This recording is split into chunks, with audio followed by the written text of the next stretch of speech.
Hello everyone. Now we study important questions for board exam 2025 based on electromagnetic waves. Let's see which of the following represent an infrared wavelength. Infrared wavelength. तो देखिए infrared wavelength approx 1000 nanometre इस order में होती है. Okay ये exact value नहीं, order लिया जा रहा है. तो 10 raise to the power 3 nano means -9 metre, 10 raise to the power -6 metre और 10 raise to the power -4 centimetre. Correct option A. That's clear. Next, the wavelength of light visible to eyes is of the order. So visible light approx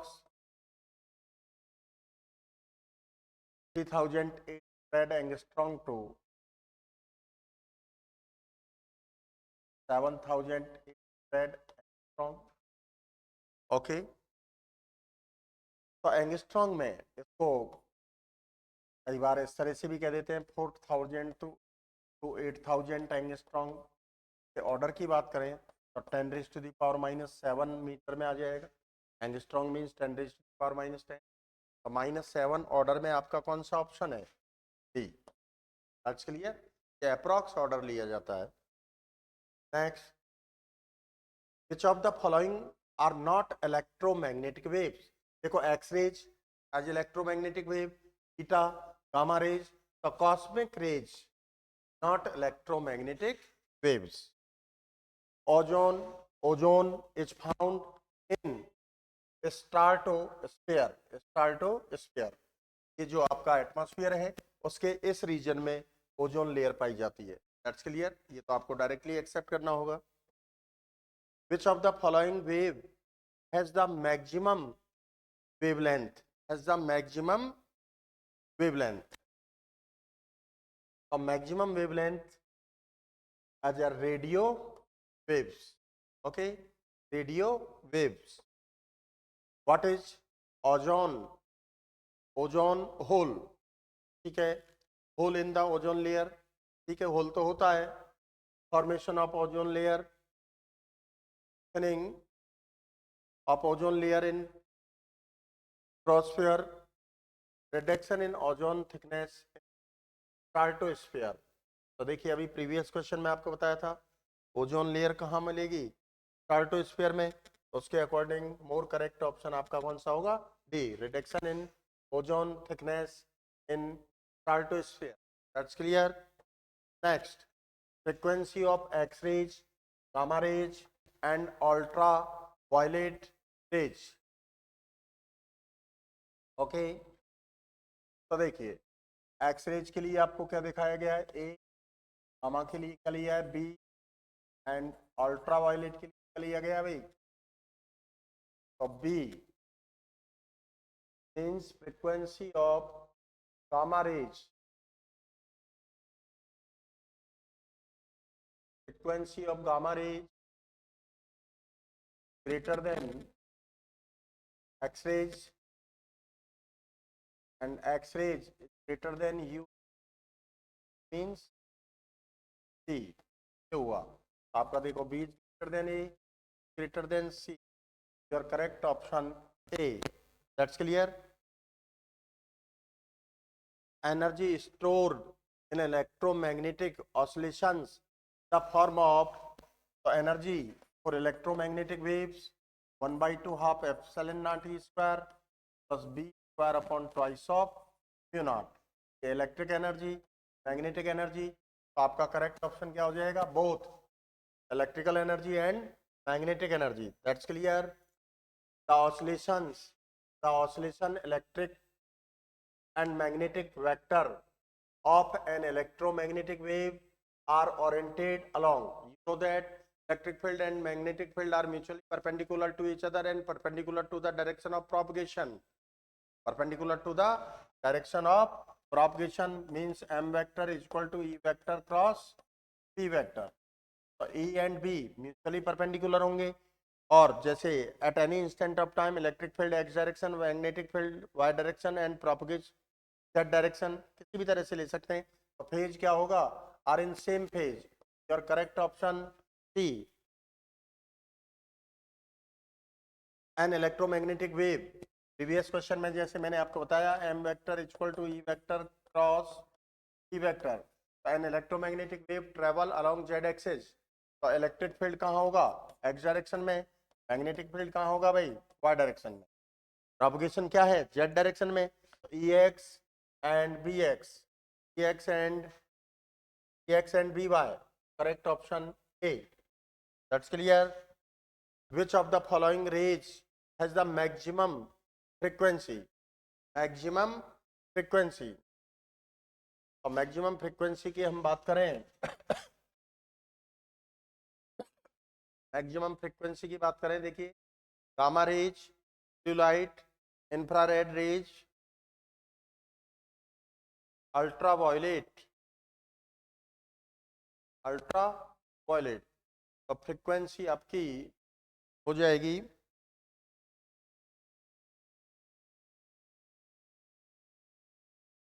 इसमें क्या है,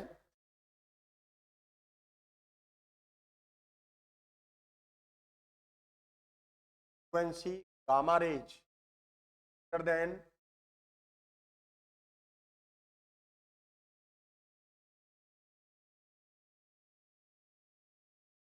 ultra violet. सबसे और correct option कौन सा हो जाएगा भाई, ए। सबसे ज्यादा फ्रीक्वेंसी किसकी होगी, गामा रेज की। That's clear. The electromagnetic wave do not transport, energy का ट्रांसफॉर्मेशन करेगा, moment, information, charge, because charge is a fundamental property of mass. Charge mass का एक फंडामेंटल प्रॉपर्टी है। अगर किसी बॉडी पर चार्ज है तो मास तो 100% होगा ही, तो ये चार्ज का ट्रांसपोर्ट नहीं करती है। An electromagnetic wave going through vacuum is described by E equal to E naught sin kx minus omega t. Which of the following is independent of wavelength? Independent of wavelength. You know that propagation constant k is equal to 2 pi by lambda, omega is equal to 2 pi upon t. तो ये में से कौन सा quantity है जो lambda पर depend नहीं करता है। ओके, तो देखिए के ये तो डिपेंड कर रहा है, ओमेगा, ओमेगा की बात करें तो ओमेगा लैम्डा पे डिपेंड नहीं कर रहा है ना,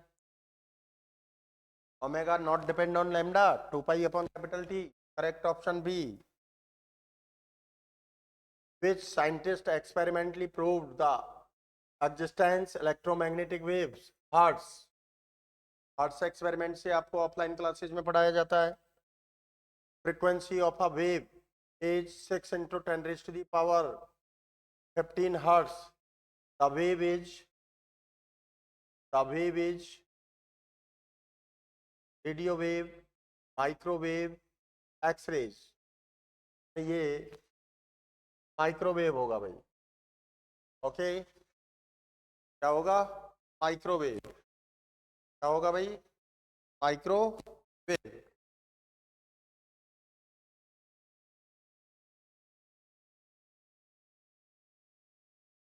ऐसे बेसिकली आपको डायरेक्ट याद होना चाहिए वगैरह, इसमें कोई कॉन्सेप्ट वाली तो कोई बात है नहीं।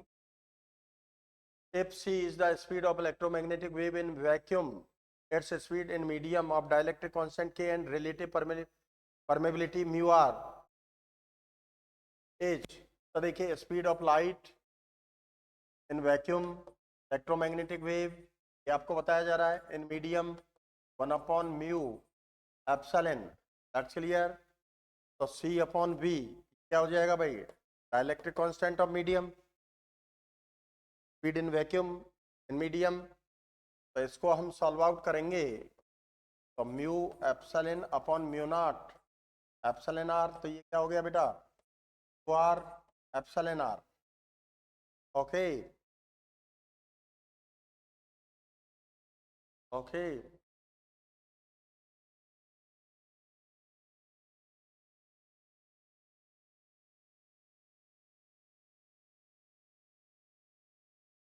Sorry,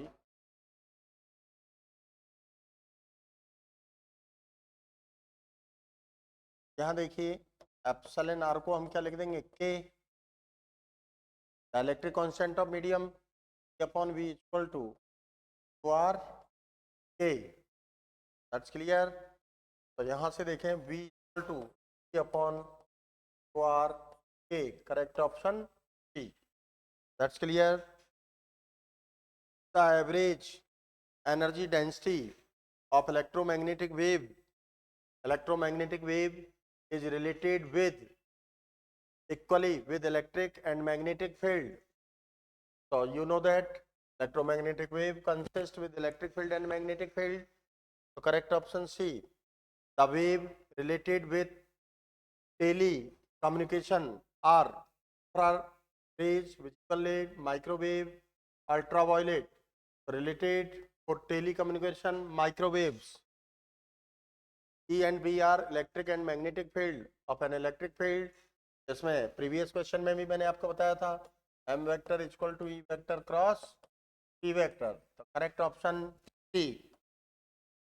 the value of Poynting vector directly result होता है, ये आपको ऑफलाइन क्लासेज में डिटेल में पढ़ाया जाता है। Vector cross vector, correct option A. The component of electromagnetic spectrum which is used to study the crystal structure out of the following, ये इलेक्ट्रोमैग्नेटिक वेव्स के आपको कंपोनेंट्स दिए गए हैं। तो इनमें से कौन सा कंपोनेंट क्रिस्टल स्ट्रक्चर के लिए आपको स्टडी करने में किया जाता है, ये आपको डायरेक्टली एक्सेप्ट करना होगा, X rays. Okay, pick out the longest wavelength from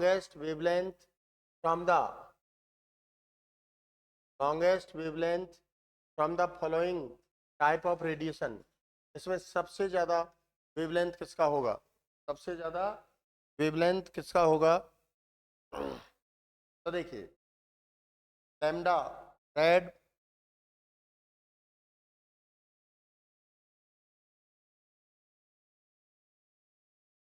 lambda red, lambda blue, lambda X, lambda gamma, ये ऑर्डर होता है। सबसे ज्यादा किसका होगा? रेड लाइट का। That's clear. Which radiation sunlight causes heating effect. तो हीटिंग इफेक्ट में भाई हम कौन सी लाइट लेंगे हीटिंग इफेक्ट के लिए? Which radiation in sunlight causes effect, heating effect. तो इसके लिए अब क्या लेंगे? Infrared, infrared. Okay, the electromagnetic wave travel with velocity with the speed of light equal to velocity of light, correct option B। which rays are not the portion of electromagnetic spectrum, electromagnetic spectrum, x-ray electromagnetic spectrum में आएगा, microwave आ जाएगा, alpha, तो alpha होना चाहिए, alpha raise. Okay, क्या होगा भाई? Alpha rays. If vector and B vector are the electric and magnetic field, ये अभी प्रीवियस क्वेश्चन में बताया था, E cross V. That's clear.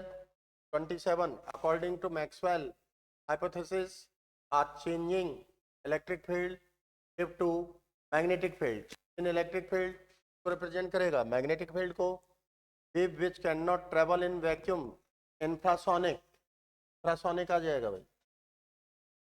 Light is an electromagnetic wave at its speed in vacuum, direct result होता है equal to 1 upon, और आपको offline classes में मैंने इसको ड्राइव करके भी बताया है भैया। विच of the following radiation has the least wavelength, frequency सबसे ज्यादा किसकी है? गामा की, तो वेवलेंथ सबसे कम हो जाएगा इसका, गामा रेज का। Electromagnetic radiation of highest frequency, gamma rays. इस क्वेश्चन का ही रिवर्स हो गया। Which of the following shows green house effect, इसमें infrared rays green house effect को शो करती है भाई।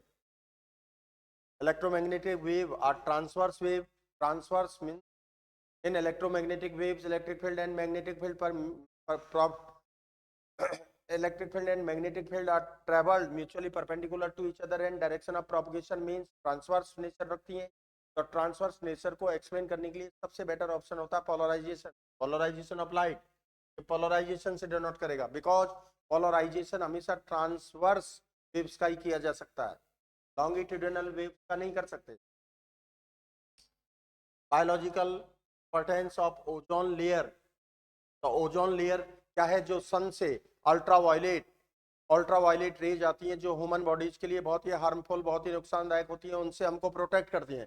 तो इट स्टॉप अल्ट्रावायलेट रेज,